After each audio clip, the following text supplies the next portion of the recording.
This week's Parsha, Shelach, begins with the story of the Meraglim, and then at the end of the Parsha, it deals with the mitzvah of tzitzis. Vayomer Hashem Moshe Lemar, Daber Bnei Yisrael V'amar Teleim Asuahem Tzitzis Al Kante V'Deyam. The third portion that we say, as we know, there are three portions of the Kriya Shema. Different opinions of how much is biblical, whether it's Pasuk Rishon, the first Pasuk, or it's the first paragraph, the first two paragraphs, or all three. This parasha deals with the third parasha of Tzitzis. So let's spend some time trying to understand the unique nature of the mitzvah of Tzitzis. So Tzitzis is different than most other mitzvahs aseh. If you contrast it with tefillin, with matzah, with lulav, that those are classical positive commandments.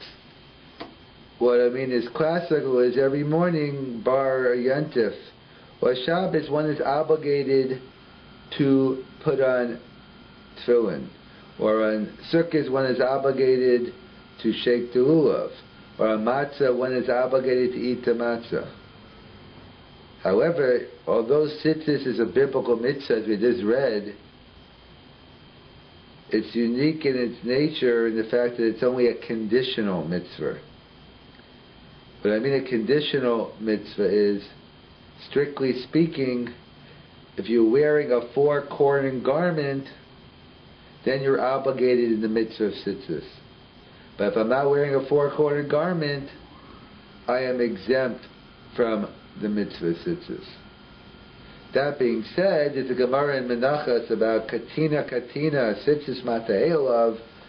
One of the rabbis, one of the people in the Gemara, was walking around without tzitzis. And they said, "What's going on with you, katina?" He said, "What do you want from me? I'm not obligated. I'm not wearing a four-cornered garment." So the Gemara says, tzitzis is like a life insurance policy. The Eden risk in the time of anger, you're right, you're not going to get punished per se for not wearing tzitzis, but when the time of anger, the tzitzis could come to protect you. So we all buy life insurance, so we all should be wearing our tzitzis as well. So strictly speaking, one is not obligated. However, it's a good life insurance policy, as well as Moshe writes today. Also, maybe the Torah's minhag, as part of minhag Yisrael, one would be obligated as well. And also, we know we have another principle the Gemara tells about in different contexts, and one should always put themselves in a situation where they could do as many mitzvahs as possible. Like the famous Gemara in Sota regarding Moshe Rabbeinu. Moshe Rabbeinu was mitztayer. He was under a lot of distress, a lot of discomfort. He was upset. He could not fulfill the mitzvahs hatchuyas ba'aretz. He wasn't able to fulfill the mitzvahs that are connected to the land of Israel, the Truma, Ma'aseh, Shemitah, and therefore that bothered him greatly. That's why he wanted to enter the land of Israel. The Kasha says, what's bothering him? He's in Chutz La'aretz now. He's out of the land of Israel. He's not obligated anyway. So why would it bother him? The answer is, because one should try to put themselves, we should have the attitude of Moshe Rabbeinu and try to put ourselves in a situation to do as many mitzvahs as possible. Similarly, we have, even in the negative, not only do we have one should put themselves in a situation where you can fulfill as many mitzvahs as possible, but also one should put themselves in a situation where the rola es hanola, they see a little into the future and did not lead them to do something that they would ordinarily not do. For instance, we know there's a mitzvah min haTorah milah, circumcision. And the halacha is we do milah on the 8th day, afilu b'Shabbos, even on Shabbos. B'yom hashmini yimo b'sar alasa b'yom afilu b'Shabbos. So there's a famous Machoches Ramban Bal Hamor today with modern technology, antibiotics, we don't do this anymore. But the Mishnah tells us in the 19th parak of Shabbos, Marchitin es hakatan ben lefnei hamila ben la'achar hamila. You wash your child with hot water before and after in order to avoid infections, to prevent sakana, to prevent danger. So the Rishonim talk about what happens if after you do the bris milah, the kids run around and kick over the bucket of water, and now you have no water. So it's obvious. It's a danger. The child's in sakana. It's pikuach nefesh. You know the halach is pikuach nefesh is docha Shabbos. That when life is in danger, the life takes precedence over the Shabbos. In fact, that's the first halacha the Rabbi has to teach the community, that they should take the person to the hospital. Go to the doctor. Don't waste your time going to the Rav, because k'ilu shofet domim. It's like you're a spiller of blood. Every second makes a difference. And we know pikuach nefesh is docha Shabbos, so clearly you would go. The question is, what happens if the water spilled before you did the milah?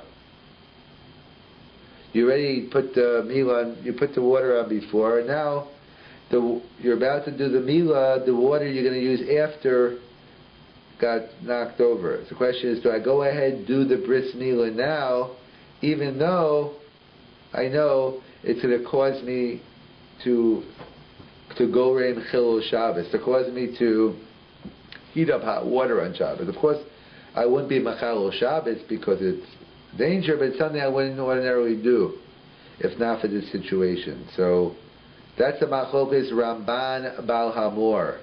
The Ramban writes, Ein locha mitzvah elo l'shaita. We only have mitzvah. We only know the Torah tells us you do bris milah on the 8th day. We don't have to make cheshbonos, accounting. That's it. End of discussion. We do bris milah, and then if we have to heat up the hot water, so let it be. Let the chips fall where they may. And the Baal Hamor disagrees and says, since you know that by doing the bris milah, you're going to definitely have to go heat up the hot water, therefore he says it's better not to have the bris on day 8 and wait till the next day and do the bris.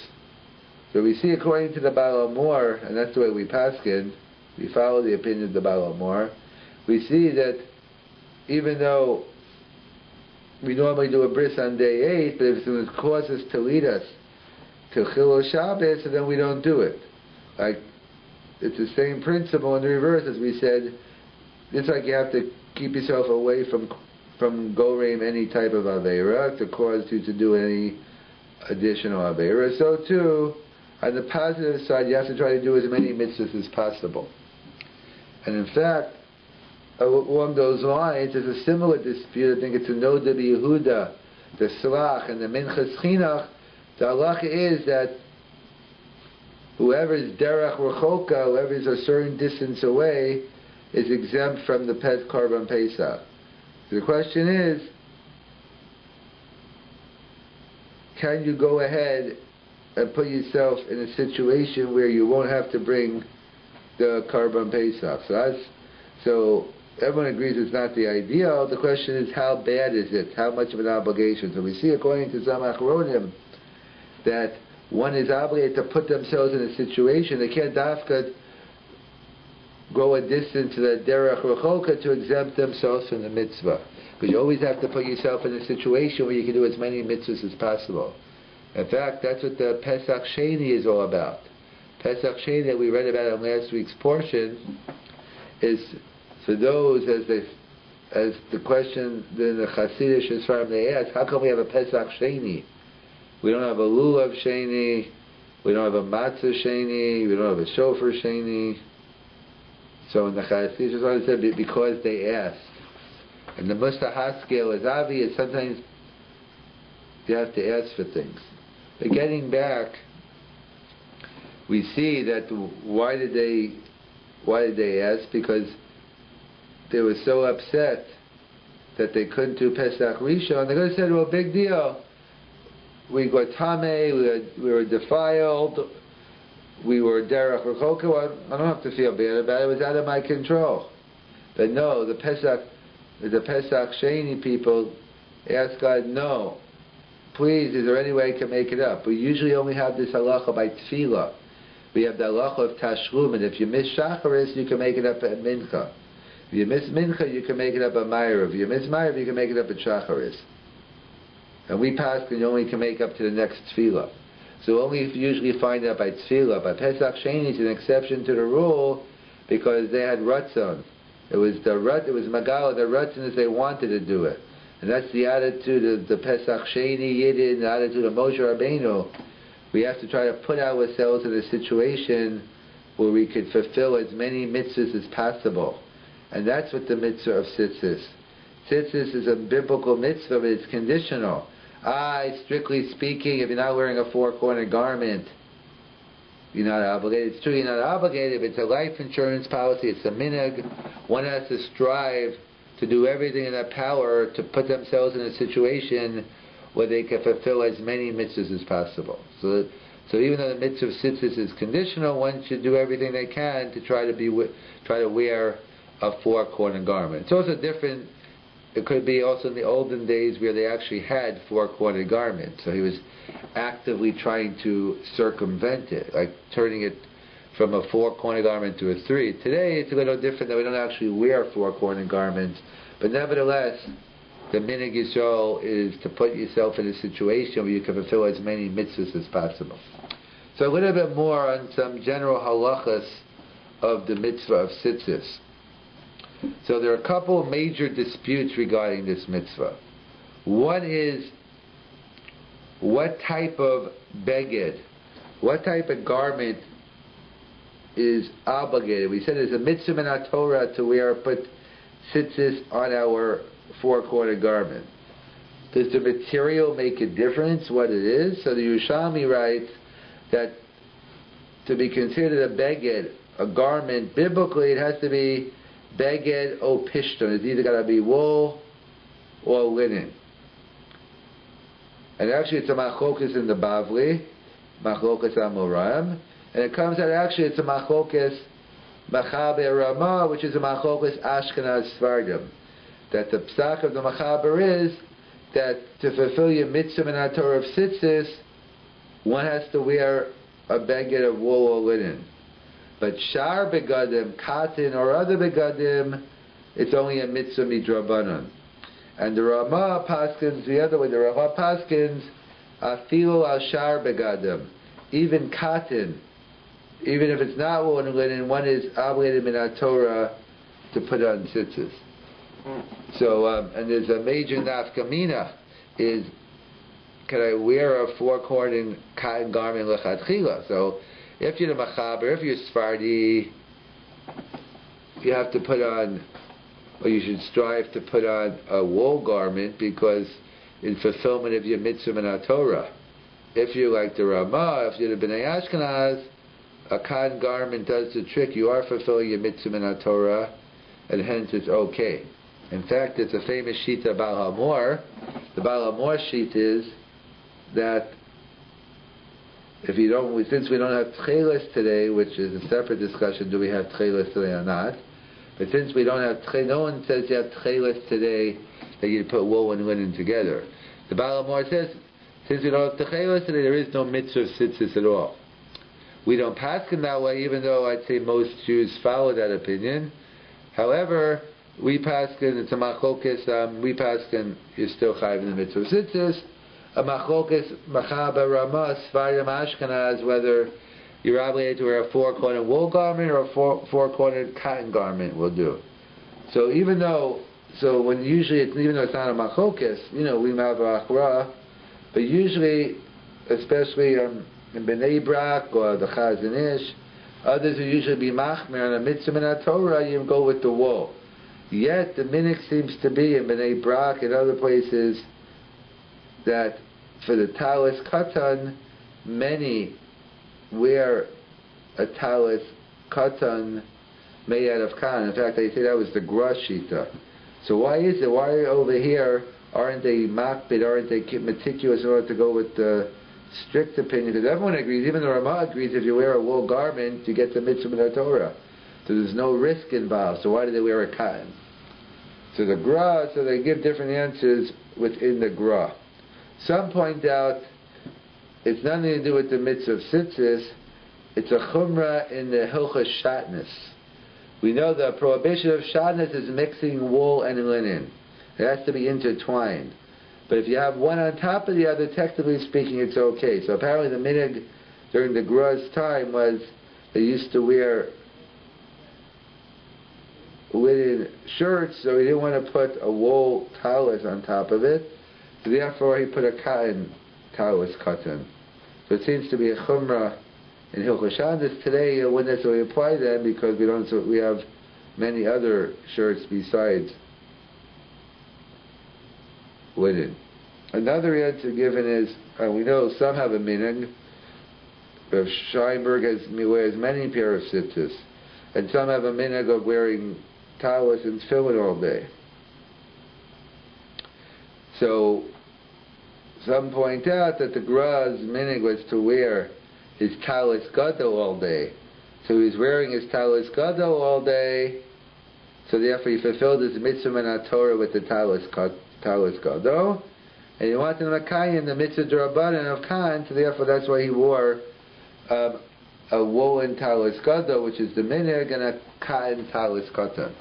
So some of the reasons given for the minhag. The bottom line is, if you're Sephardi, you should be wearing wool. If you're Ashkenaz, Be'ikar Adin, and then some, it's mutter, perhaps preferable to wear cotton. Others say, no, there's a famous tshuva Ramosha, and in fact a famous picture of Ramosha in the Catskills, even during the hot days, he says one should wear a wool garment. So the question is, why is he so machmir? It seems to be a chumrah agabe chumrah. We started off the Shia by saying, I don't really have to wear tzitzis at all. I'm not wearing a four-corner garment. Okay, so I'm going to be mahadir and put on a four-corner garment. Okay, and the Ramah Paskin's Khan. Now you're telling me I should be machmir and tzitzis? Why such a stringency by this mitzvah of tzitzis? It seems to be a chumrah agabe chumrah. In fact, also regarding a talis gadol, our shear probably is too small to fulfill the mitzvah, and yet nevertheless, the poets come out, you make a bracha because of the minhag of talis katan. Again, why are we so strict on talis katan when the shear of the talis katan probably isn't even big enough? This parenthetically, there is one beged, there's one type of garment that is not obligated in the mitzvah of tzitzis. And that's what the Gemara tells us, beged shel or. If you have leather comes in a sheath. So it's not woven, it's not considered a beged, and therefore, if you have a beged shel or of leather, you're not obligated in the mitzvah of tzitzis. It's an interesting machlokas among the later poskim of Fri Frank and Ramosha. What happens about synthetic material? So synthetic material is like a sheath, but let's say you make it into a garment, you wove it, you like the nylon, rayon. So is one obligated in tzitzis if they take a synthetic beged and make it woven? So Ramosha says yes, one is obligated to put tzitzis on. Fri Pesach Frank disagrees. So that's a discussion on a beged shor and how far we take that. As well, there's a discussion in the Gemara. We know if you have a garment which is only 3, you're definitely not obligated in tzitzis. If you have a 4-corner garment, you're definitely obligated in tzitzis. What about a 5-corner garment, or a 6-corner garment, or a 7? So we paskin you're obligated in putting tzitzis on 5, 6, 7, 8, etc. But the halach is you only have to put on 4 of those. And there's also one other major machlokes regarding the mitzvah of tzitzis.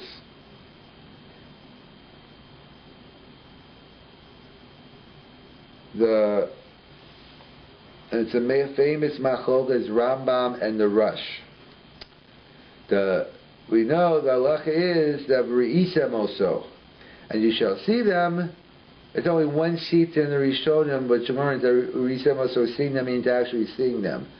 We assume it means Risam also means during the day. It means during the day one is obligated in tzitzis, at night one is exempt. That is the Rambam's shita. There is no mitzvah at night. The mitzvah of tzitzis is only during the day, and at night, apparently, even if you're wearing a 4-quarter garment, there won't be any mitzvah at night. And however, the Rush disagrees and says it's not. Risam also isn't telling me Yom versus Laila.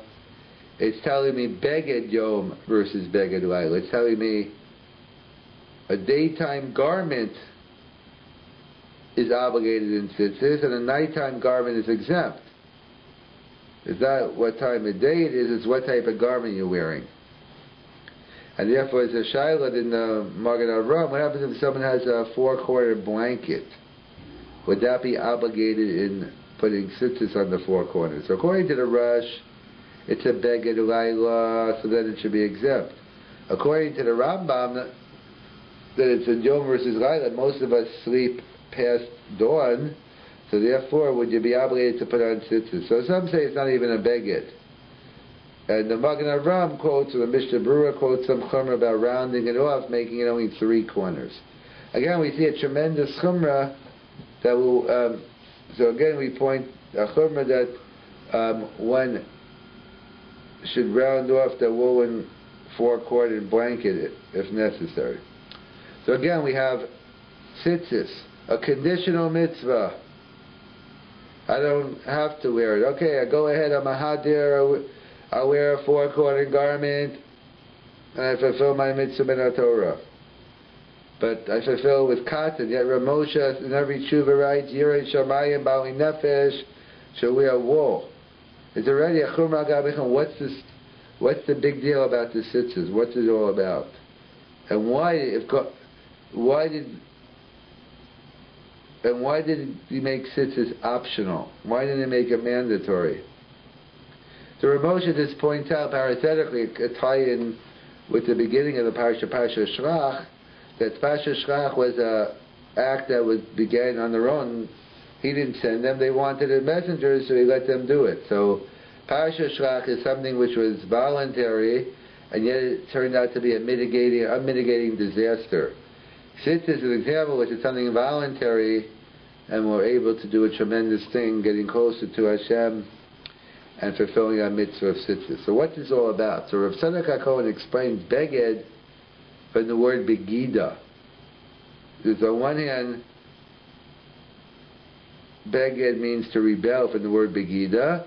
It also means some Levush, Malbush, that it's a level of sneas, of covering. So from Busha you should cover up. And we all know, if you go back, you can learn a lot from where clothes come up at the first time. It's the Vilna Gaon, Rav Tzadok.